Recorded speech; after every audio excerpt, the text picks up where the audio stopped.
Hello, everyone. This is Kelly Beard of KarmicTools.com, and this is our monthly community event where we get together around a special alignment or something special going on up in the sky. Tonight's gathering is around our supermoon for 2023. But right now, I'd like you to just relax into your space and open to receive. We've got quite a lot to cover. Setting yourself up for your own space, taking an hour is not too much to ask. We probably will go a little over that, depending on how much fun we have. But right now, I want us to unify the circle and ground the space.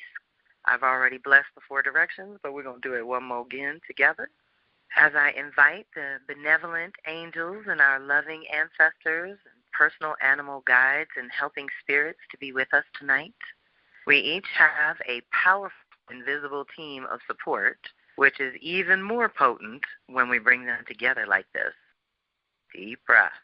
So I want you to just start relaxing. Take that first deep breath, connecting above, below, and at the heart. Deep breath in.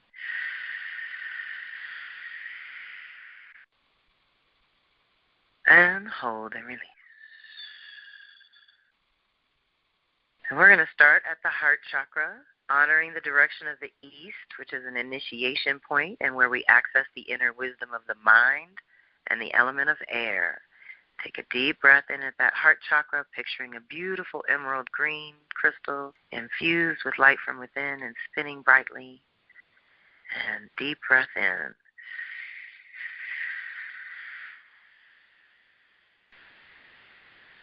And hold and release.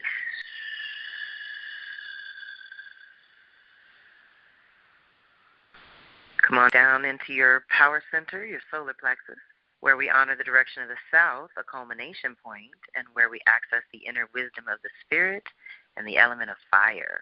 Here I want you to picture your favorite shade of yellow crystal infused with light from within and spinning brightly. And make that connection to your own self, your own center of willpower. Deep breath in. And hold and release.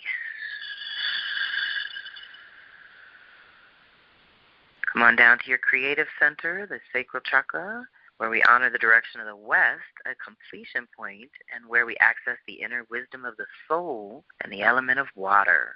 So here I want you to picture your favorite shade of orange crystal infused with light from within and spinning brightly, opening up your own flow, your energetic flow, creative flow, and cash flow. And take a deep cleansing breath in right there. Deep breath in.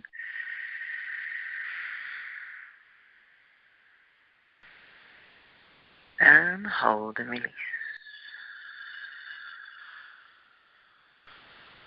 Come on down to the root chakra and be here now.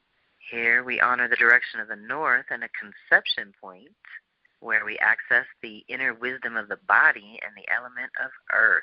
Here I want you to picture your favorite shade of red crystal infused with light from within and spinning brightly and grounding you, connecting your grounding cord to mother and all the nourishment we're going to call in tonight. That is just enough for your system and exactly what you need. Deep breath in.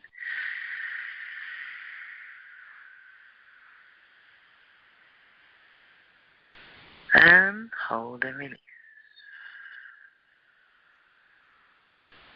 Okay, welcome everyone. I'm sure some more people have joined us. This is an exciting time for our personal development this year. I'm looking at these supermoons as very helpful upgrades to our individual systems that is going to ripple out and affect the social collective, of course. Capricorn, Aquarius, Pisces is a little more social collective as it is because it has to do with our roles and responsibilities in the world, our unique contribution, and how we're contributing to that big vision, right, the greater story. The other thing about tuning into these lunar rhythms is that you want to think in terms of 18 months to 18 years. There are reverberations. There are so many different lunar rhythms that we could talk about. I'd be here all night long. So we're just going to stay in the zone of the actual supermoons that are happening to us and look at what the energies around those are to help support us. Now, we've already had the Capricorn super new moon in December. That was December 23rd, 2022. And we've just had the Aquarius exact super new moon on January 21st of 2023. So I'm catching you in time to prepare you for the final super new moon of Pisces on 2/20/2023. It's around the 19th and 20th, depending on your time zone. Those are 3 back-to-back super new moons, new beginnings, 0 points of possibility, lots of energy going on with that. Later in the year, August 1st and August 30th, we have 2 super full moons in 1 month, so that equals a blue moon, y'all. So I did some extra divination around that because that's magical. And we have to keep in mind at that time that Venus is going to be getting ready to retrograde in Leo, so there's going to be a lot of energy around that. So there's just things to consider if and when we can that I would love to just put on your table tonight. Now, we're going to kind of go backwards to go forward because that actually should give you a little bit of a frame of reference in terms of what's already happened, and you can feel into how it's unfolding. Before we dive into the specifics, I want to do a little general. Like I said, that 18 months to 18 years, lunar rhythms, those are the big cycles we're looking at as well. But the big deal is that we're coming up in March, April on what I call the lunar flip. So this is going to immediately follow our supermoon and take us into eclipse season. So on top of this intense rewiring we're going to get for our individual systems with the supermoons, new moons, new beginnings, this is seed planting. These aren't necessarily things we can see, but that we're initiating for the future. And then the eclipses are going to come right behind that and shake it all up. So I wanted to remind you of that, and I wanted to sort of explain the lunar flip for those who don't know. Every 18 months, that's our little small cycle that affects us as individuals, we have the order of the new moon, full moon going in a way where right now, as we speak, the new moon is preceding the full moon. So for the last, basically, 16 months, because we got another 2 months to go, we have been initiating, walking by faith, planting seeds, and then going to the full moon, which lights up things you might not know that could help your new moon wishes work better, but you got to do a little clearing kind of after the fact. Now, as of March, April, when we get 2 back-to-back Aries new moons, that's you, the individual, that's the new beginnings, socially, collectively, inside, outside, upside down. It's a new beginning come this spring. So many things are pointing to that. So the better we can do with our internal default settings, which is what the moon represents for us, it's our emotional default settings that we want to recalibrate, energize, upgrade to the extent that we can consciously. Now, when that flip happens and we get those 2 new moons in Aries, and let me give you the dates. The first one is equinox, 3/21. March 21st is Aries new moon at 0 point. That's the real rebirth. Then we have the Libra full moon complement, April 5th, and April 19th brings the Aries new moon solar eclipse, and it's the first one in a series of 6. So we're going to have 6 eclipses on the Aries-Libra axis, resetting our individual selves and our relationships and partnerships in a way that happens on a pretty regular basis every 9 and 18 years. So we have that number 9 and 18 is all magical for my numbers people, is all tied up with the moon as well. That is also a segue, again, a new beginning, taking us out of the Taurus-Scorpio eclipses, which had to do a lot more with our values and our resources and things on the ground. I'm sorry, y'all. My lights just flashed, and that is one of the signs that the spirits are with us. Wow. So we're raising the energy already, y'all. I ain't even got started yet. So we're going to get into what the supermoons are going to do to us, but that on the other side of this comes these new eclipses. And out of the new values and the new priorities and resets that we had behind our fundamentals being so shaken up over the last couple of years, with home and work changing, how we interact with others privately, intimately, as well as socially and collectively, all got a reset. Now, when that shifts from Taurus Scorpio to Aries Libra, it's going to really be more about you, the individual, your identity, your purpose within the context of your relationships and communities and social circles. So we're rebirthing that post-COVID, which has a whole new vibe to it, of course. But it's big, and it's a rebirth for you on such a personal level that if we can navigate these super new moons, which are seed planting times, and again, 2 out of 3 are already done, but we're still in the zone of calling in that new for this first quarter. So I want you to tap in even retroactively, okay? There is no time in God. When you get this information, it's always divine order. So for our super moons, like I said, no one is exempt for the super new moons. On this front end of 2023, we all get the rebirth. We all get a chance to rebirth in different areas of life. Cardinal, fixed, mutable, everybody. Nobody's exempt. Now, the beauty of the Capricorn super new moon that happened in December was so powerful because Venus, Mercury, and Pluto were there too. Okay? So we not only reset something personally, but we called in a complete rebirth and transformation of our relationships and how we communicate and express ourselves within those relationships. It has a lot to do with what Venus retrograding in Capricorn earlier in 22 did, resetting our roles and responsibilities in a certain kind of way. Now when we got to this super new moon, we got to birth and seed some kind of completely new way of going forward.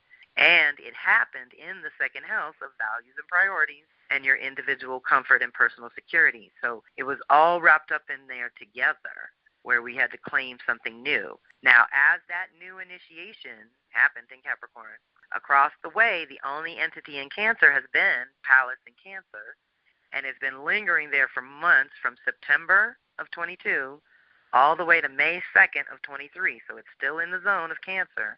And that's going to come up in other ways down the road. But this is our unique genius. This is our healing capacity. What are we healing? In Cancer, in the 8th house, is all ancestral DNA, childhood wounds and traumas and things. We're getting all this ability to step to a new level because we have claimed new roles and responsibilities and new agreements with our partners and things like that. And we're allowing a transformation of our consciousness to happen so that we can step in and up to these new stories, right? But it's personal, it's fundamental. This is also Cancer Capricorn is home and work and how those values and priorities have shifted. And when we're initiating and integrating in Cancer Capricorn, that means we have to grow and change in our Aries Libra departments, which would have happened in this one over the 4th and 10th, home and work again. Now what's happening? The home sector was Aries with Jupiter and Chiron there.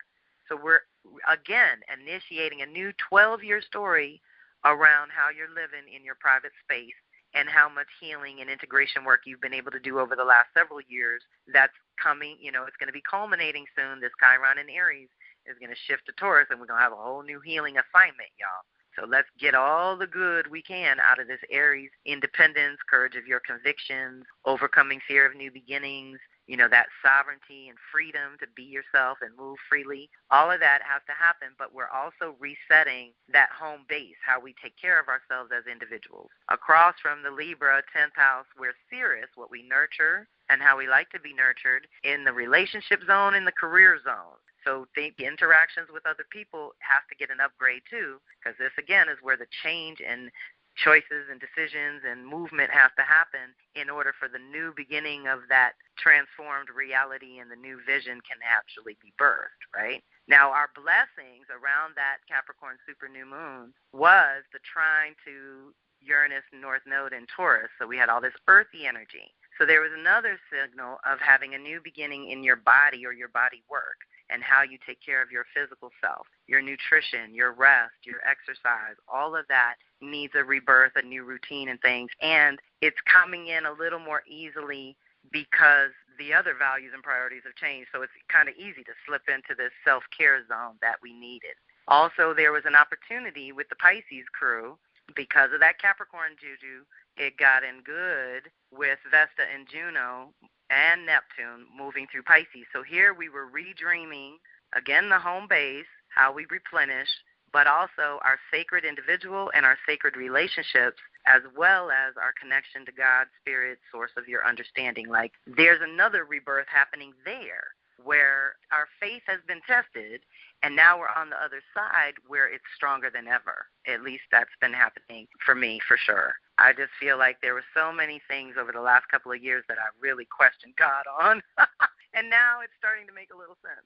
And at the same time, I'm recognizing where I need to breathe new life into some of my spiritual practices because I have done them so long in a certain kind of way, and my Virgo loves that routine and whatnot. But it is time to dream a new dream and call in that new vision. And by the same token, at that time, Mars was retrograde in Gemini.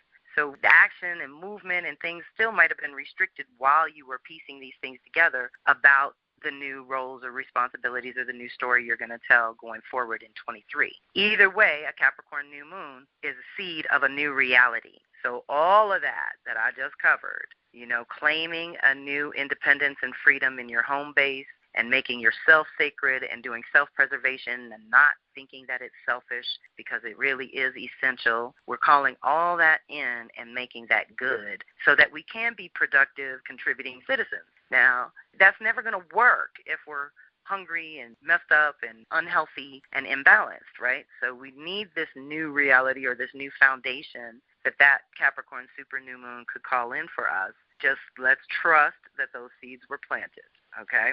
And that's the new moon in this grouping that would have affected you all with the Cancer, Capricorn, Aries, Libra energies the most, right? Now we're going to shift to the Aquarius, which is special because it was an exact super new moon, okay? Now that's kind of rare. So I mapped them out, and I love this kind of stuff, y'all, so I know everybody doesn't geek out on the technicalities like I do, but I love to pick up a pattern. And you can't really see the pattern when you're looking at just a list of digits, right? It just kind of makes you go cross-eyed. But when I write it out with the years and the moons, it came out how we have these little these pairs of years where supermoons come in and help us with these upgrades that we need personally, right? So for this century, from 2000 to 2100, this little 100-year span, we've had supermoons in 05, and then it pairs up, 08 and 10, back to back, and 11. So 5, 8, 10, and 11 are all this kind of odd little rhythm.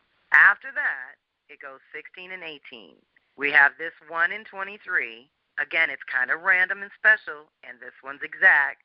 And these are the exact ones that I'm listing. We have supermoons every year, right? The exact ones are the rare, and they're the ones that seem to come in these pairs of years.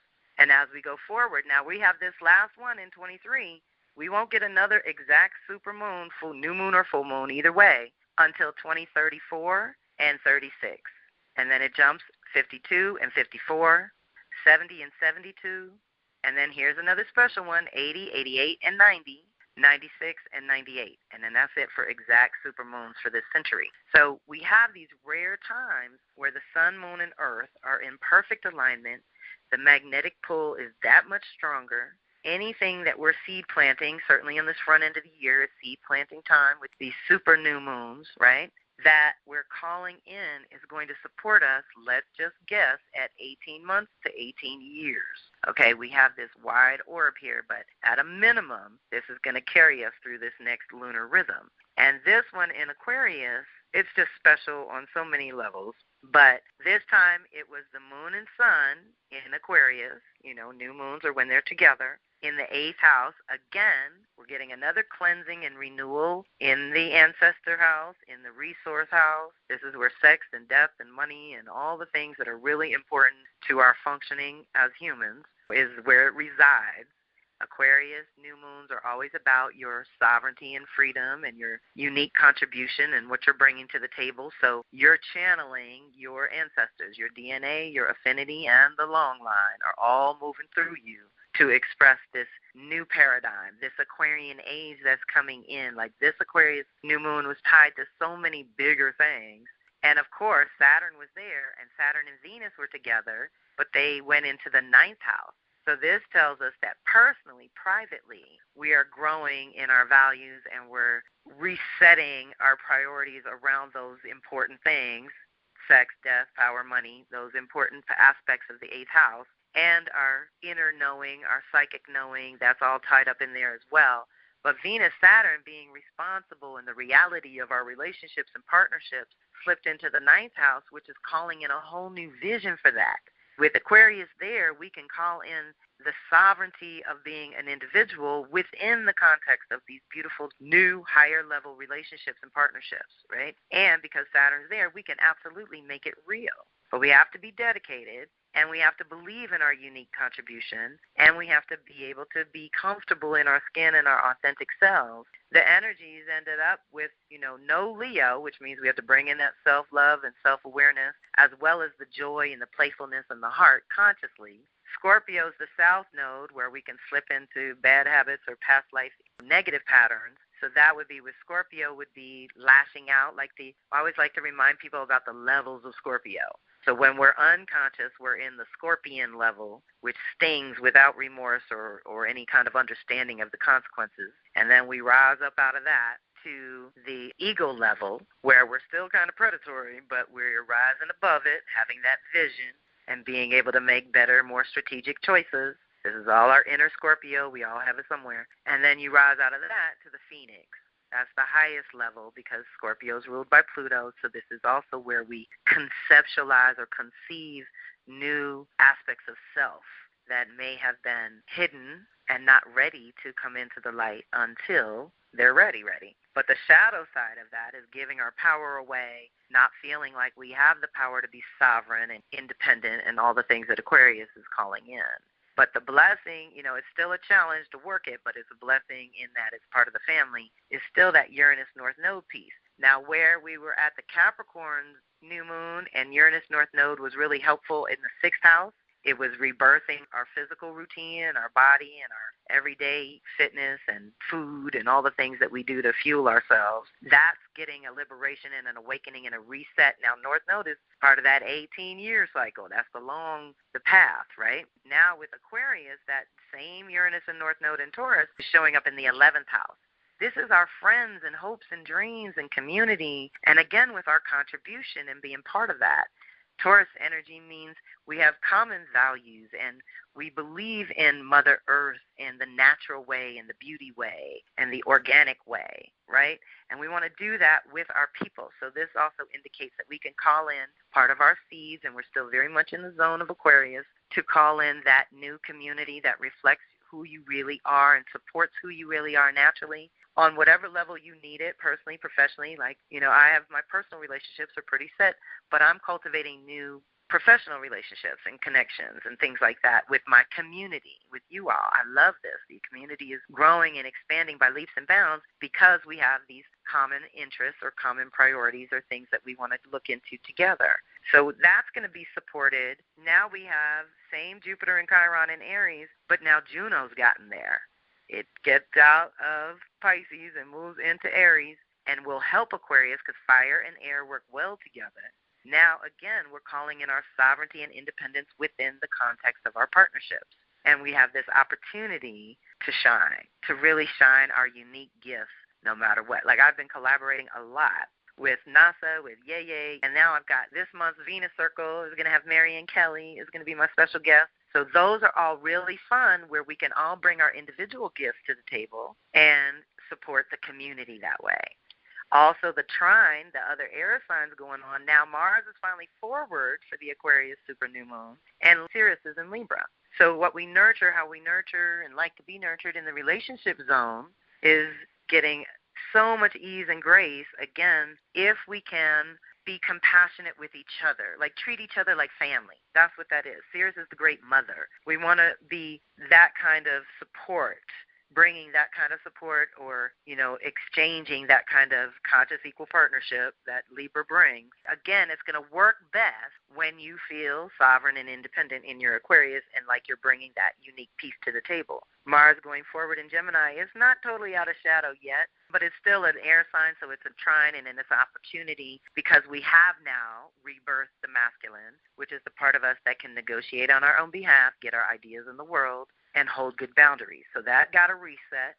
And again, Gemini brings in our consciousness and what we think about who we are and what we want, and how we communicate who we are and what we want, how we express that. All that has got an upgrade in such a way that if your values are tight and they're in the right place, then Saturn is allowing us with that Aquarius, its last little bit of time there, it's only there every 30 years, to ground that, to make that real, okay? And that's our fixed babies. Aquarius, Leo, and Taurus, Scorpios are being most directly affected by that new moon.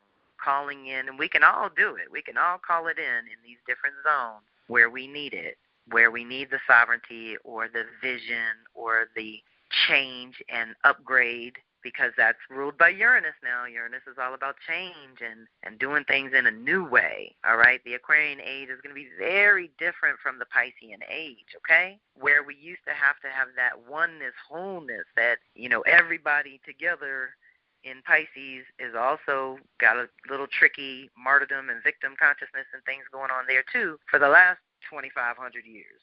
As we segue into Aquarius, it's about knowing that you're an individual and that you do have an effect on the whole. But now the individual is going to become a little more important in the context of holding the community together, right? Does that make sense? So we want to be mindful of shifting gears from the emotional Piscean energy and what we're feeling and sensing to some rational thought and impartial decision-making and getting our head and heart alignment going where they're really communicating. We want our heart to always sign off on whatever the head is bringing into our conscious awareness. And now we can prepare for 220 coming forward for the Pisces super new moon, the third in this series on the front end of 2023.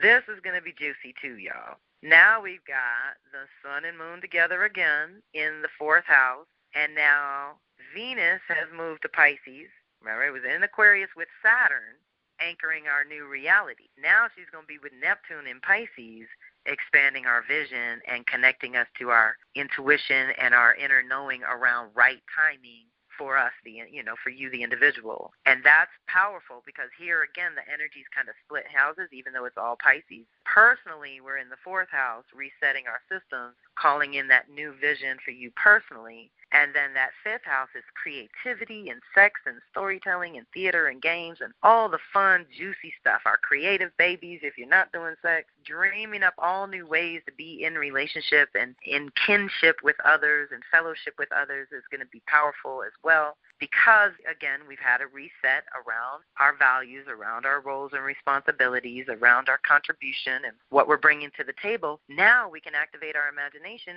and flesh it out more, right, and make it more beautiful and make it more unique and full of your essence, right? Now the support here, we have no Virgo and no Sag. So we have to bring in the order and the structure and the different practical Virgo pieces.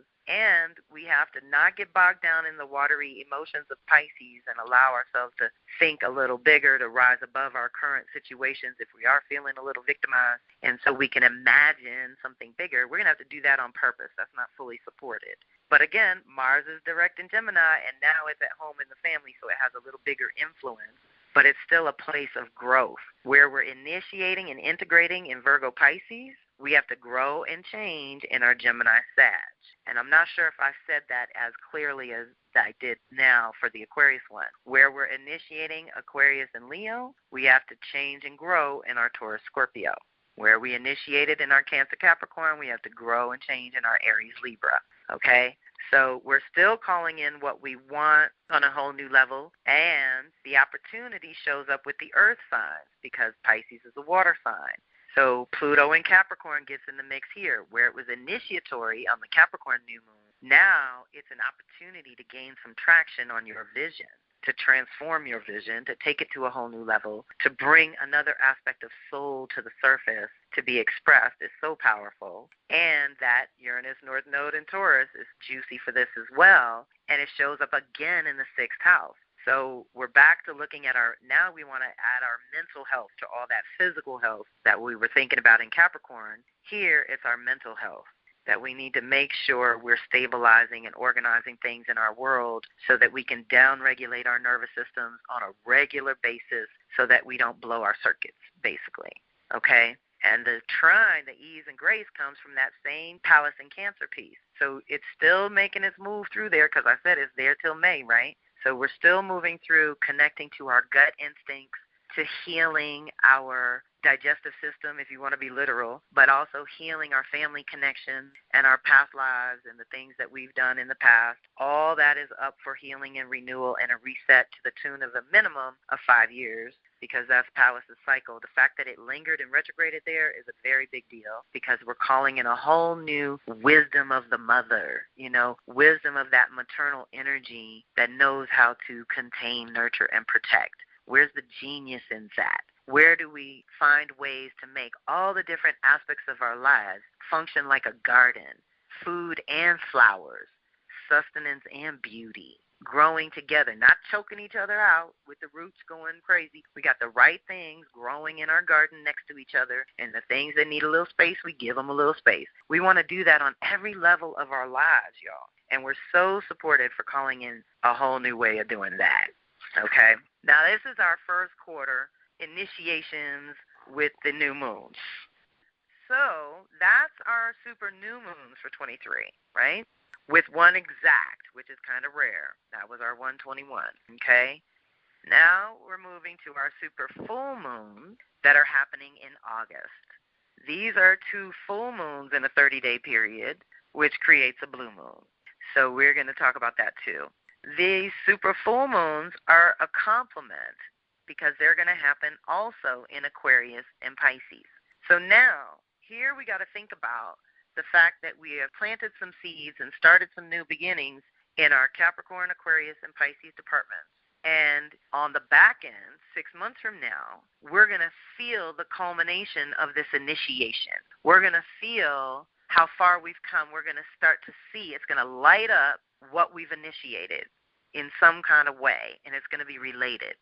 And what happens at the full moons on that backside, where we initiated in Aquarius and Pisces, we're going to have the full moons in Aquarius and Pisces, and those are completions and check-ins. They're midpoints in the year cycle, the 1 year to 1 year cycle, and so they're the best course-correcting times. So whatever seeds we can plant now in our Aquarius for that sovereignty, unique contribution, being an individual and having enough freedom, like you're not being imposed on by authority and things like that. We don't like none of that. Aquarius got to be free, and the part of us in our chart that has to be free, that is there. Okay, and so for me, it shows up in the 3rd house of communication. I don't like to be censored because it just makes me crazy. So communication should not be, held back like that, I don't think. So it becomes crazy for me. But your zone, wherever that is going to be in your post-call goodies for those who submitted birth info or are already in the system. If you're already in the system, I've got you. It's not a problem. I'm going to let you know the houses for those of you who may not know. You will find out where these houses, and the houses are the areas of life being affected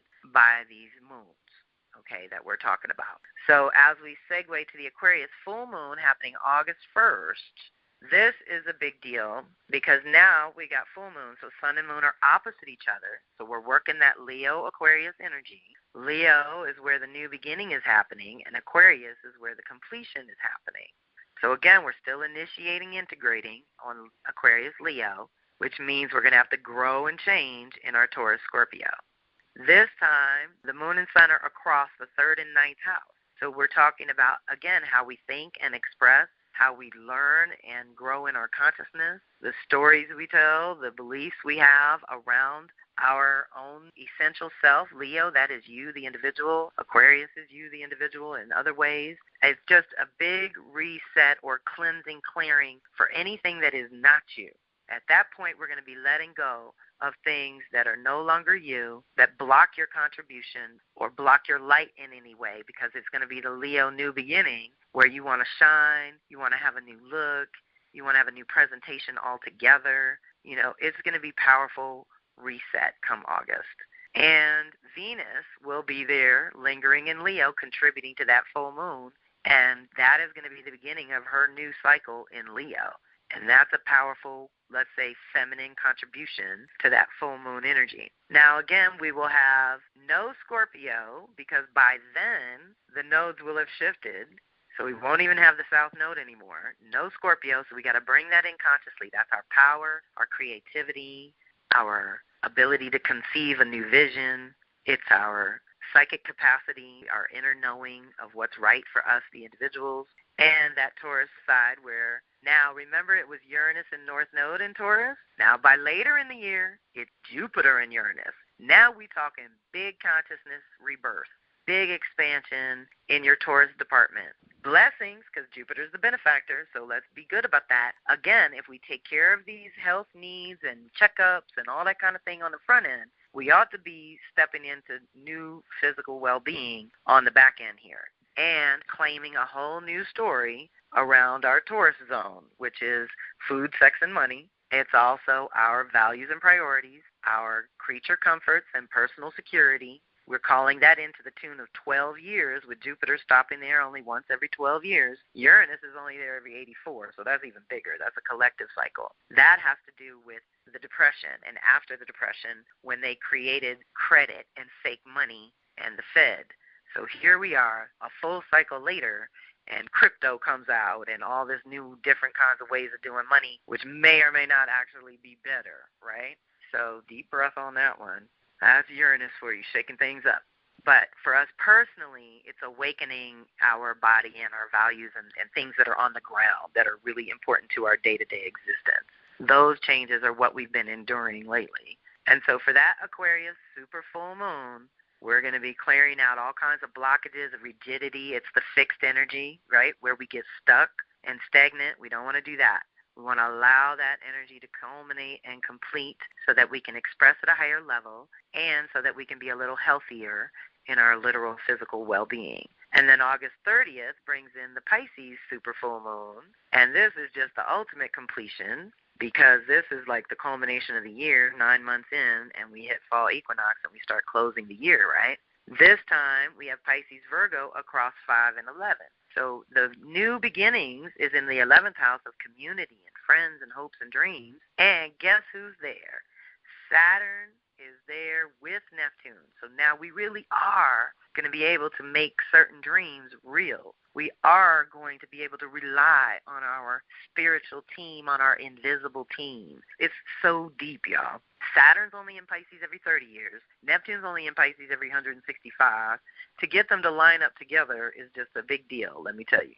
And we're resetting this whole community zone. So I love that. We can call in the dream of kinfolk where, again, that Virgo side keeps us sovereign in that we tend to our individual Virgo systems and know how much they can actually handle so that we don't go into Pisces overwhelm, right? So the more grounded and practical and organized in our Virgo side, which is the 5th house, and we're back to that fun house, that fun, sex, creativity, games, storytelling, theater. It's your self-expression on its highest level. But with Virgo there, it's a healthy way. It's a grounded, practical way. It's what we call structured play, where we're productive, but we're still having fun with it.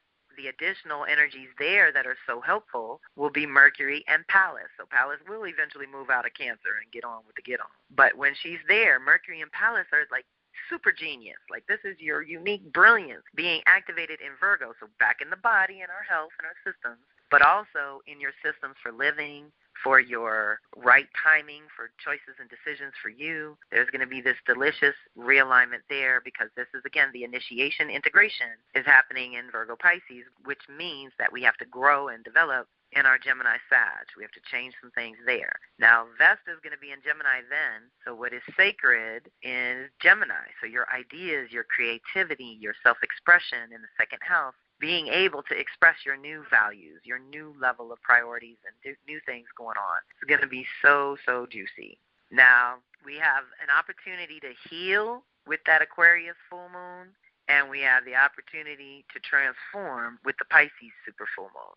So we have some extra support around them as well that I guess I didn't write in the right place. I'm sorry, y'all. But with that Aquarius super full moon, Chiron and North Node are still in Aries. That's an opportunity because it's fire and air to heal some certain aspects of self. And the trine with the air signs, it would be Sirius in Libra and Vesta in Gemini. So that zone of, again, redreaming our partnerships to be more nurturing and supportive, and where we can individually express ourselves, our truth, however that unfolds, right? This is the place where I would remind you to tell your people we don't have to agree to love each other, okay? When Gemini's kicking, we don't always agree because it's different perspectives. That's the whole point of Gemini, is to get a different perspective. When we have the Pisces super full moon, the support becomes more earthy. It's Jupiter and Uranus in that Taurus, redreaming the story, clearing out those fears and phobias that are no longer apply really, right? Releasing the old vision and the old dream and any fears around loss and not being able to have a new dream. You know, some people won't let go of the old life because they're not sure they're going to get a new life, but you are guaranteed a new life with some of these alignments, honey. You are guaranteed a new life if you want to step up and into it. And the earth energies during that time of the Pisces super full moon, which is August 30th, you know, like I said, late summer, early fall, is going to be very transformative. And again, things are going to start to gel by then. Things are going to start to become real. Whatever the containers and structures and organizational things you're doing on the front end should be solid by then and should be able to demonstrate their value and support by then, at least the potential of that, you know, that it's coming in, it's being built. So now we can do the divinations. This will be the juicy guidance that we got for each one. So for the front end of the year, the Capricorn super new moon, we got 4 of Earth, which is called Security, in the Vision Quest Tarot deck by Guyan Sylvie Winter and Joe Dose. So I used the Vision Quest Tarot for our guidance. And the key words for the 4 of Earth is security, position of power, influence through money, striving for security and success, law and order, desire for lasting stability, misuse of power. So remember, this was our Capricorn super new moon of December. This is where we were initiating the new year. This is where we were conceiving the new year at winter solstice. Be aware of how much material security you really need in your life and what this security means to you. What is it that makes you inwardly feel safe? What is needed now to stabilize you emotionally? If you let yourself fall into your own depths, you will realize that true security always comes from inside. Deep breath. Now you can reveal your influence on certain matters and step out from behind the scenes. Okay, remember that Capricorn new moon was seeding new roles and responsibilities in a lot of ways. But don't forget that outer creations or power demonstrations merely grant an illusory sense of security. Accepting our absolute insecurity is the only way to remain safe. Learn to rest in apparent insecurity. Begin to recognize the unchanging power in every change, every new and different situation. In this welcoming acceptance, you find security, the security that knows no change. Ashe, because you're secure within. And the picture on the card, which you'll get a PDF in the post-call goodies, is a medicine wheel looking thing. It's just very balanced, all 4 directions. It looks like a little mandala. It's very beautiful. This was our new beginning of calling in a new reality for 2023. We can still feed that vision. Then the Aquarius super new moon, we got the Father of Fire, which is the charismatic visionary. The key words are impatient and hasty, thoughtless action. That would be the shadow side. Motivation, bold action, intensity, willpower, pioneering work, and striving for freedom. And remember, this was the exact super new moon of Aquarius. This was the rare alignment ushering in this new age, I think, in a lot of ways. Follow your inner vision while remaining true to your heart. Leo Aquarius, let your spirit dictate every action. Risk being completely yourself. Despite all human frailty, you are now able to gratefully acknowledge your many talents and use them to inspire others' participation in new projects. Ashe, I like that. Time to get cracking. A flaming inner energy is in search of a new creative outlet. Okay, so that could be a lot of what that Aquarius energy is going on too, is where we're being called to express in this radically different new way. Remember, a lot of the advice lately has been coming up telling y'all to try new mediums of expression, try new modalities to see what your healing capacity can really do. You want to overcome your previous limitations and find new meaning in life. So boldly go ahead and find a truly thrilling enterprise. Just make sure that your actions are not just compelling, but also in accordance with your own integrity and common sense. Ashe. That's the Aquarius super new moon, exact super new moon of 121.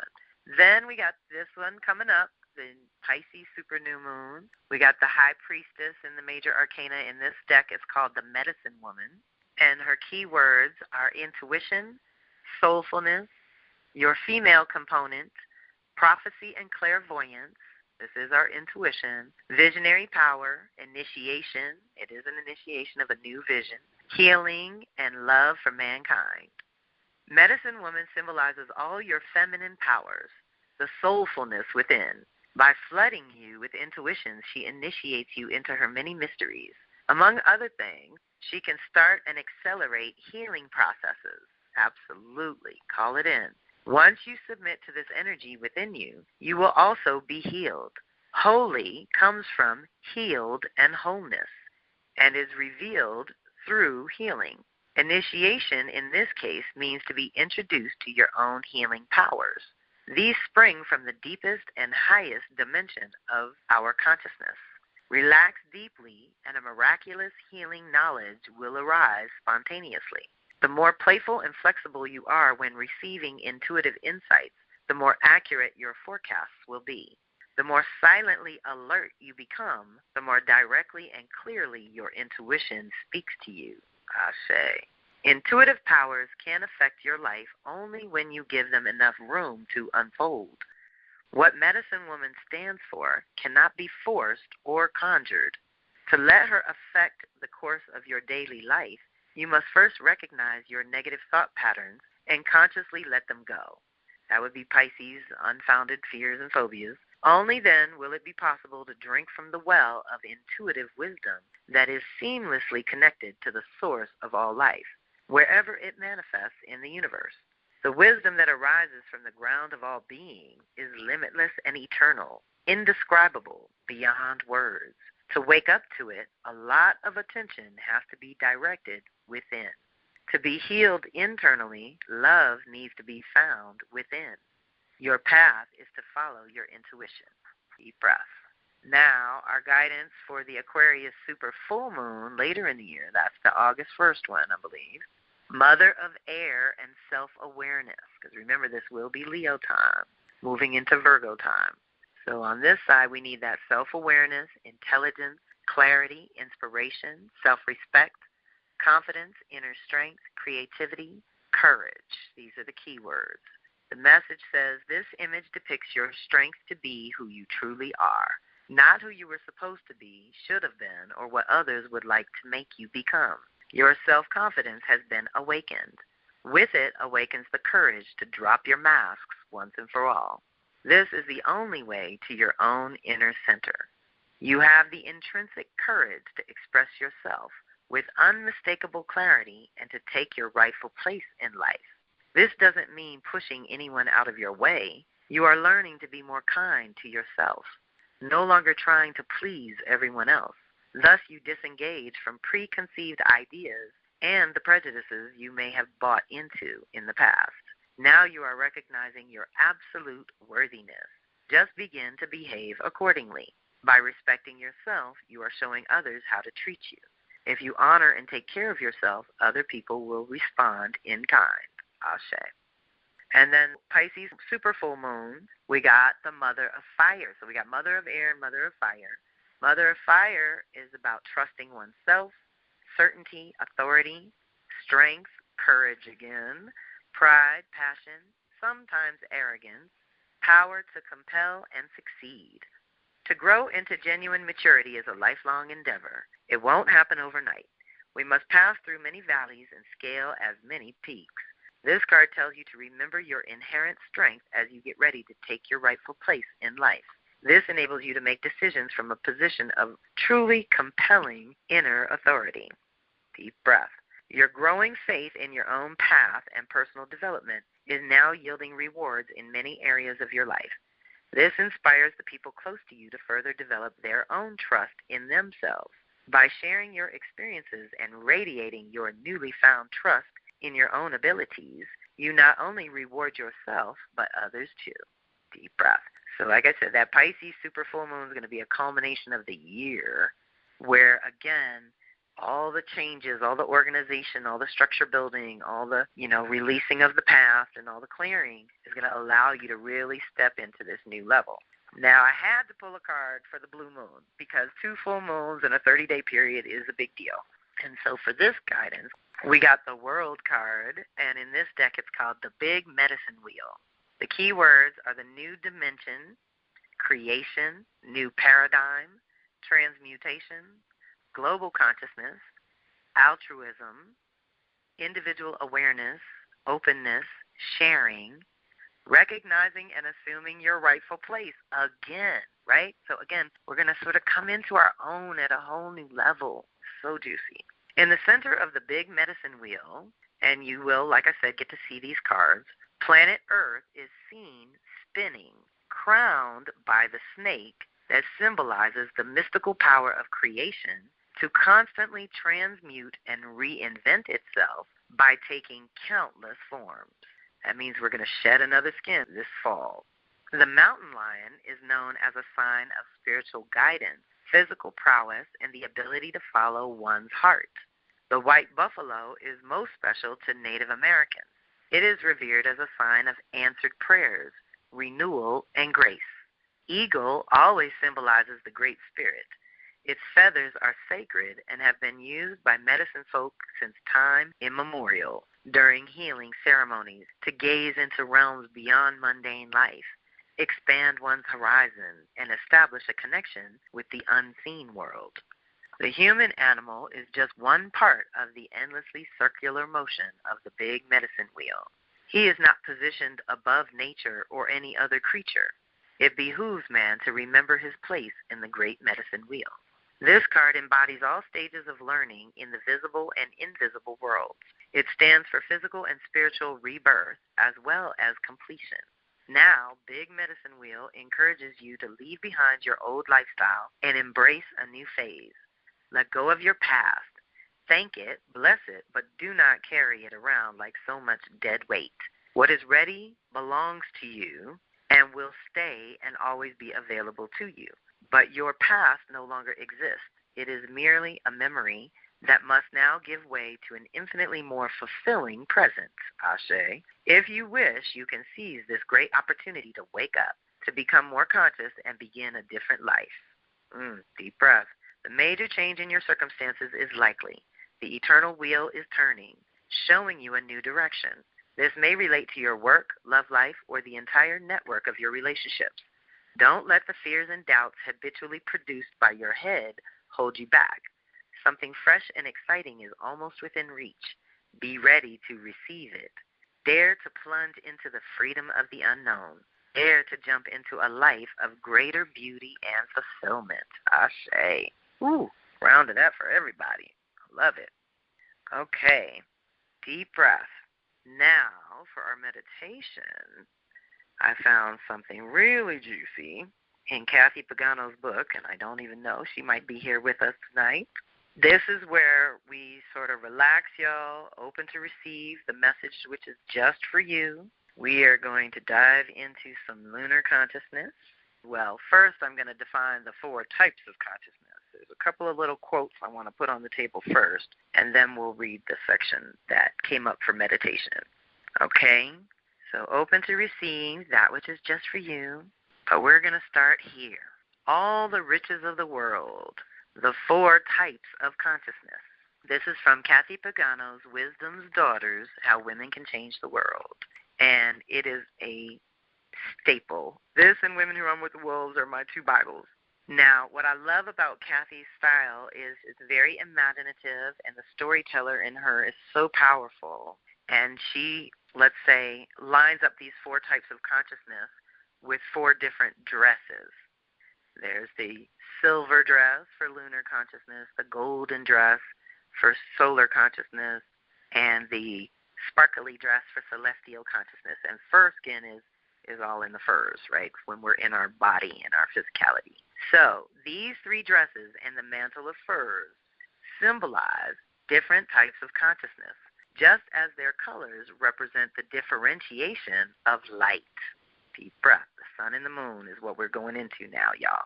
Basically the lunar consciousness, but it's related to the solar consciousness, so it's all going to come up. They represent the 4-fold aspect of our nature: our body, physical; our individual ego, consciousness, which is psychological; our unconscious imagination, imaginal; and our spiritual consciousness, which is spiritual. When fur skin appears in these dresses, she is manifesting the image of the woman clothed with the sun, standing on the moon, crowned with the stars.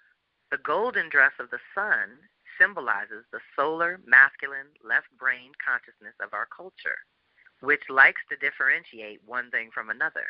It is our psychological consciousness. The solar principle is a strong, fiery, life-giving force. It is concerned with logos, the word spoken before the beginning of the world. It is our ability to name a thing, which helps us understand its nature more fully. It represents our rational mode of consciousness, in that it brings the possibility of seeing with great clarity causes and effects. It stands for the principle of order, of differentiation, of individuality. It can also be death-dealing, like the sun in the desert, for cold rationality can objectively look on death and destruction without any qualms. The silvery dress represents the lunar, feminine principle. Lunar, right brain consciousness supports the claims and needs of the reality of life. It is a consciousness attuned to rhythm, tides, needs, and the feeling side of life. It is a receptive consciousness, ready to listen, wait, trust, take in, and yield to situations, as well as to allow things to happen in their own time. Deep breath. It nourishes and embraces all things, for like the moonlight, it blurs distinctions and gathers together disparate elements. In its highest form, it is the imagination developed to its fullest. Deep breath. These two types of consciousness see the world through different eyes, and as the scientific study of the brain shows, both types of consciousness are available to us. As stated before, most of us have overdeveloped our solar consciousness at the expense of our imaginal lunar consciousness. Getting these two dresses represents developing the ability to use both types of consciousness, to see with both eyes. Deep breath. The dress of the brightness of the stars relates to the divine dimension of life and is concerned with mystical vision. This dress represents our third eye. Stars symbolize the spark of divinity within humanity. The famous medieval alchemist states that within each of us is a star, which drives us toward great wisdom. This divine image within each person is comparable to Jung's concept of the self.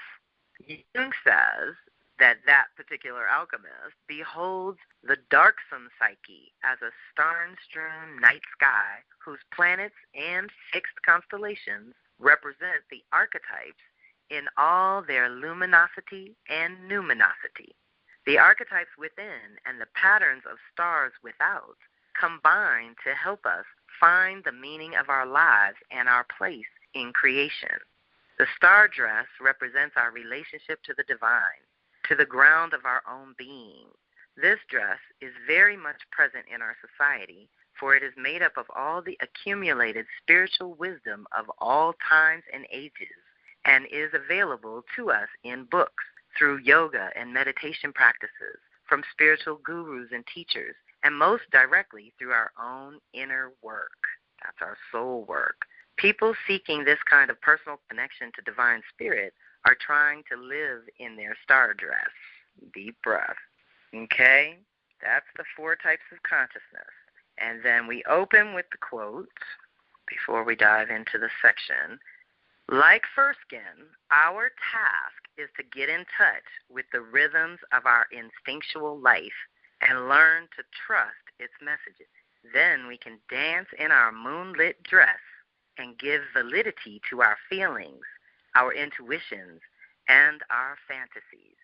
We make those rhythms conscious by becoming conscious of the moon cycle and how it affects us, by paying attention to our dreams, by listening to our bodies and to our feelings, by letting our imagination take part in our decision-making, and by honoring the moon as an image of the feminine power of change. Deep breath. Deep breath. So our meditation comes up in the chapter called The Dance of the Sun and the Moon. Deep breath. Thought this was pretty perfect. So again, open to receive that which is just for you. The answer, the validation, the confirmation that you're seeking at this time, the wisdom and clarity around our inner and outer nature that the sun and moon represent for us personally. I mean, this is juicy, y'all. Let's go in. The moon's light is a function of its relationship to the sun. The amount of light we see reflected by the moon changes day by day, waxing to the full moon, waning to the new moon once again. This solely lunar cycle, sort of solar and lunar combined, solely lunar, creates an increase and then a decrease in light as the moon separates from and then reunites with the sun. Since ancient times, the moon cycle set the agricultural tempo, and farmers and gardeners still plant by the phases of the moon. This natural cycle can also symbolize the psychological process of growing our consciousness. Deep breath. The cycle begins at the new moon, when the moon travels between Earth and the sun and is hidden in the sun's light.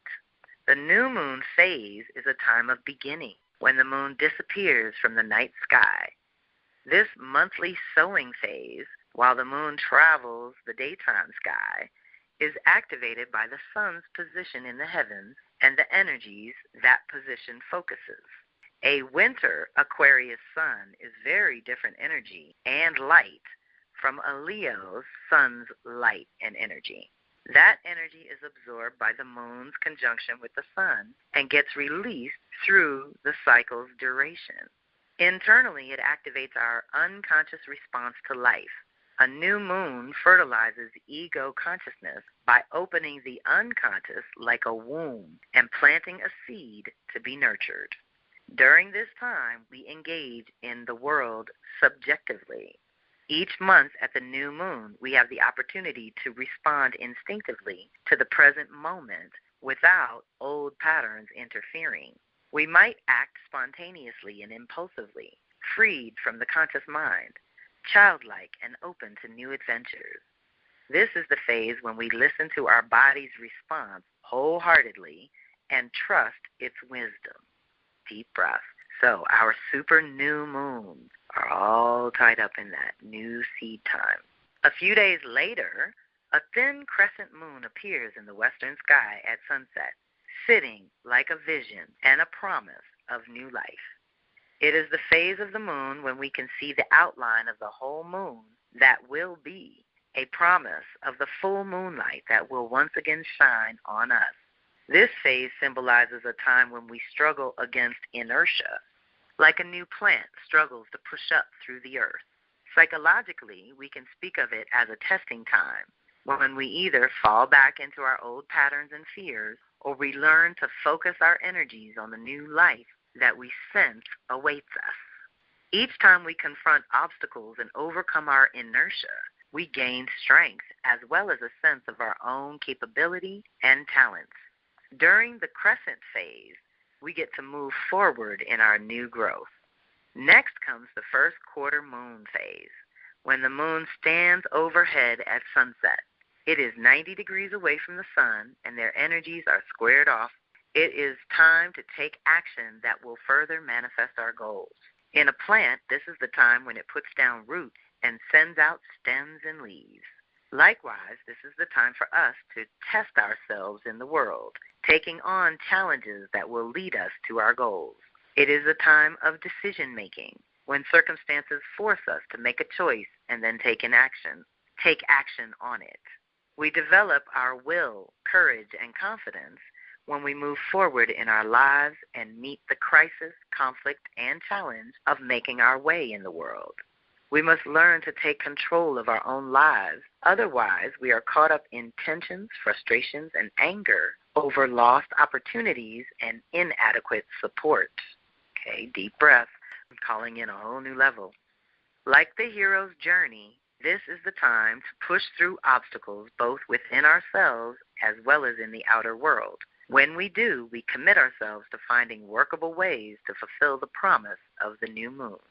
The gibbous moon phase occurs when the moon is growing toward fullness, not yet completely there, like a plant that needs more light, more water, and more time before it can blossom.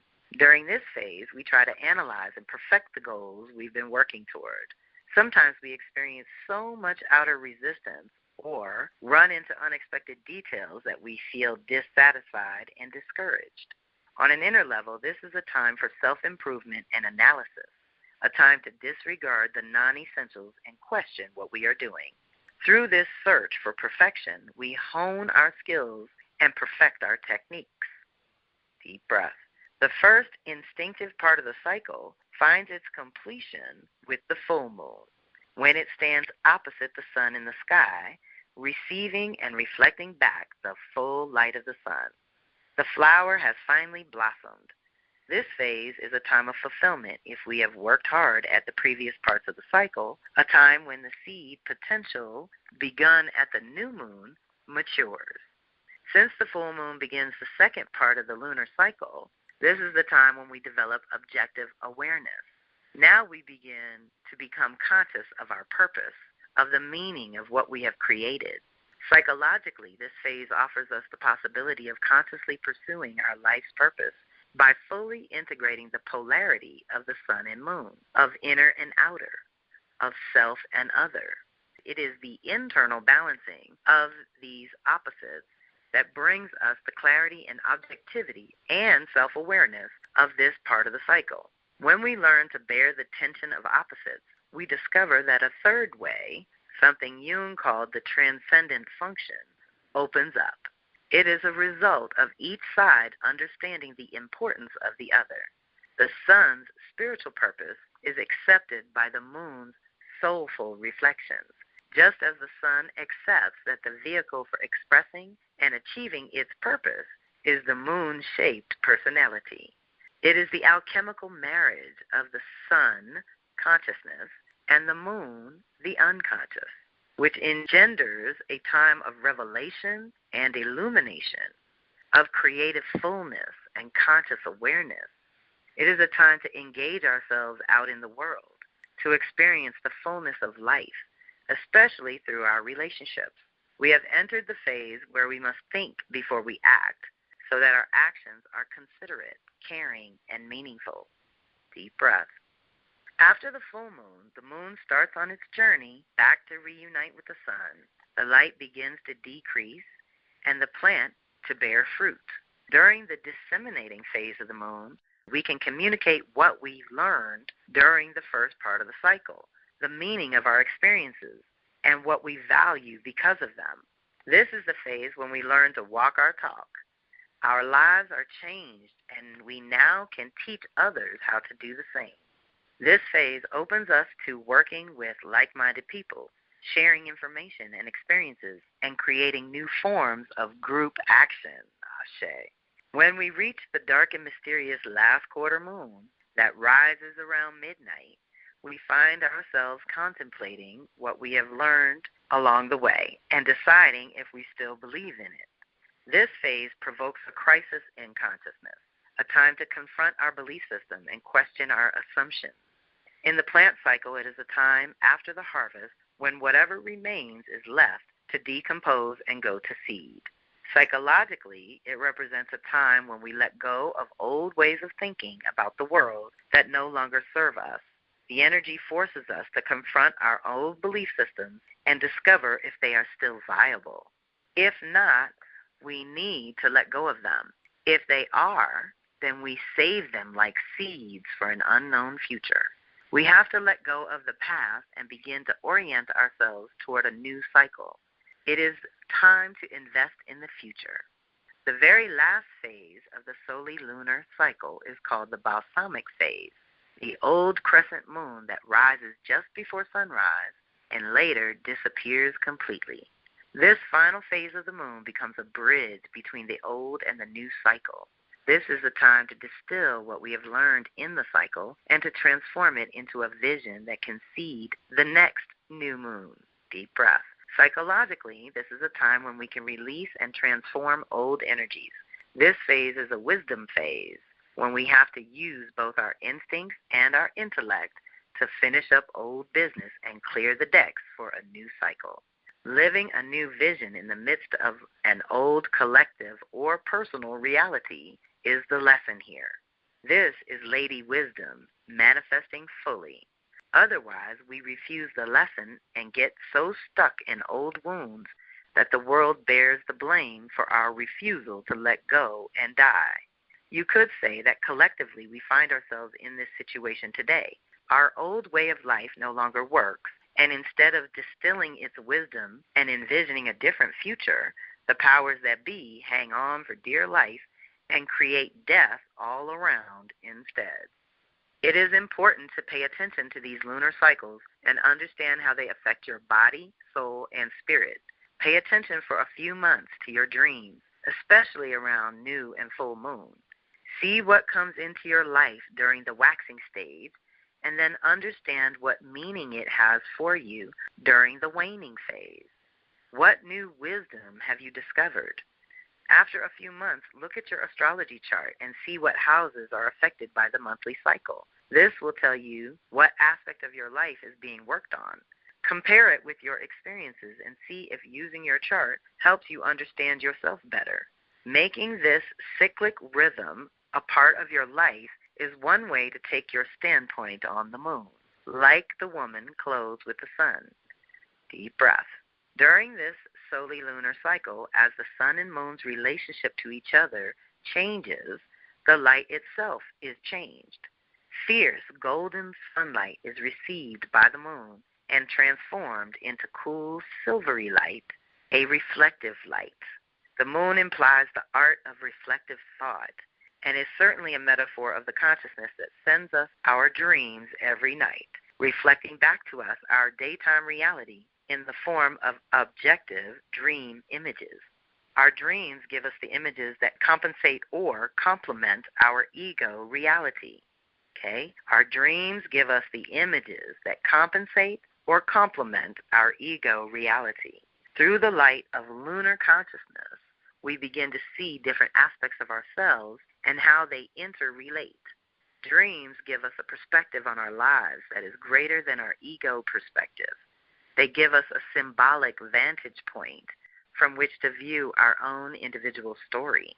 The moon symbolizes a reflective mirror with which to view our attitudes, ourselves, our problems, and our joys. This soft light promotes inner growth and evolution, just as it induces plant growth.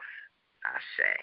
Deep breath. Okay, y'all, this is the perfect place to plug my dreams class. The Revelations class with Yeye is not too late. Registration is open all through February, and you get a free reading from me if you join, because that class is $450, but it's 8 weeks of amazing, unbelievably life-changing information like this to help you with your dreams and your subconscious programming and all that. The power of the moon is implied by the many words connected with its linguistic roots. Okay, you know I loved this part. These words take their meaning of the ancient understanding from the moon's attributes.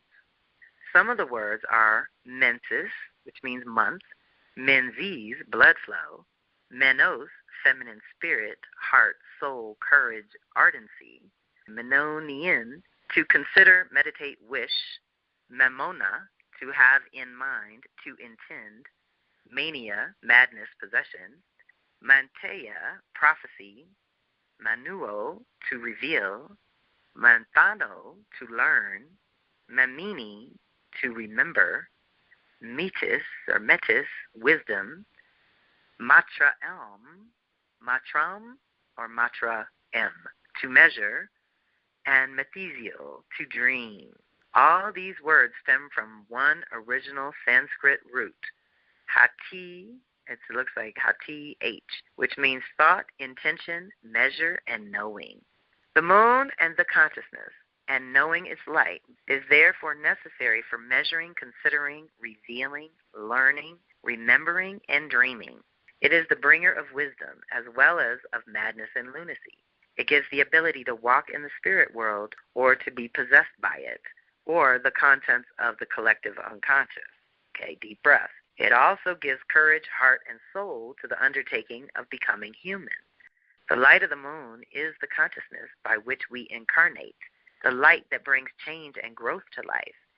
At a time when our educational system is breaking down, when our children are having trouble learning because of their time in front of the television and the computer, we need to reclaim the powers of lunar consciousness so we can teach our young people to consider, to learn, to think, to have intention, to remember, to dream. We are slowly beginning to bring programs into our schools which teach our children about emotional intelligence. It is already changing the way they learn and behave. By the light of the moon and through a consciousness of images, we can step over the boundaries of our everyday world into another world or into other worlds, just as we can see the stars beyond the moon in the night sky. The moon stands on the border of our known universe. Men have literally stood there gazing out at the universe, looking back at the earth. They shared this experience with us. We have seen Earth rise from the moon, and it has sparked our imaginations, prompting us to explore who we are through feminine lunar consciousness.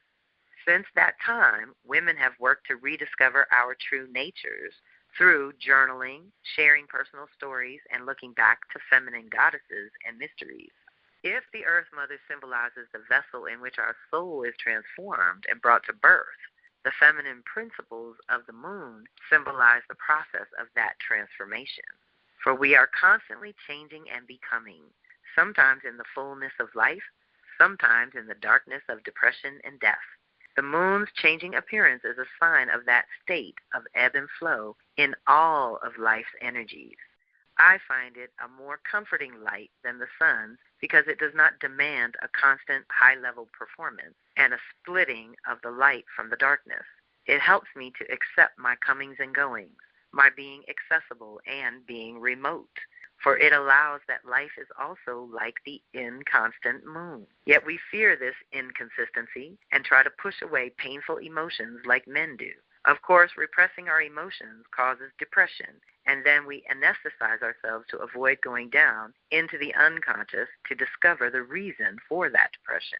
We don't realize it is a call to rediscover the ancient mysteries of feminine consciousness. Deep breath. So we are calling in that right brain imagination, supportive, nurturing, all-encompassing feminine way of living out our rhythms, right? That's what we're going for when we work with the moon. And the super moons, again, have that extra pull on our inner waters, our blood and our water and our flow. And so it's just important for us to be aware. Even if you can't do anything differently, it's so vital to be aware when we do have these alignments like this. And so, yes, the Dream class is a great support for that. Don't forget the Astro 101 class is getting underway as well, another week or so, and then I'll probably close registration for that. February, Horse is the Visionary, if you all want some tools there. I'll put some links in the post call goodies. Next month, March, will be Whale and the Mystic archetype. So we'll be diving into Pisces there. And the Venus Circle with Mary and Kelly is happening on February 16th next week. But this is different, y'all. I need to let you know this. Typically, my Venus Circle is a conference call at 8 o'clock at night. This is going to be a Zoom at 4 o'clock Eastern in the afternoon because she is in the UK. So she's pretty far away, and we have to accommodate her time zone. So there will be a recording, but I would love you all to drop in when I have a guest. It's going to be powerful throat chakra, and Aries is where we're reclaiming. So, again, back to your individual self. And then Friday, February 17th, I got to put a bug in your ear that I'm doing an IG Live with Nasa Bawa. So she has cooked up this love class, y'all, and roped me into it to talk about boundaries and protocols, which is my department. So I hope you'll join me for some of these other live events. And I hope you got something juicy out of this lunar consciousness going forward to support yourself internally and externally. And I'm very grateful for everyone that hung tight for this late night. Otherwise, you can drift off into your zone and see if you can't have a wonderful dream tonight. So I want to thank you all again. Much love, and I will talk to you soon. This is Kelly signing off.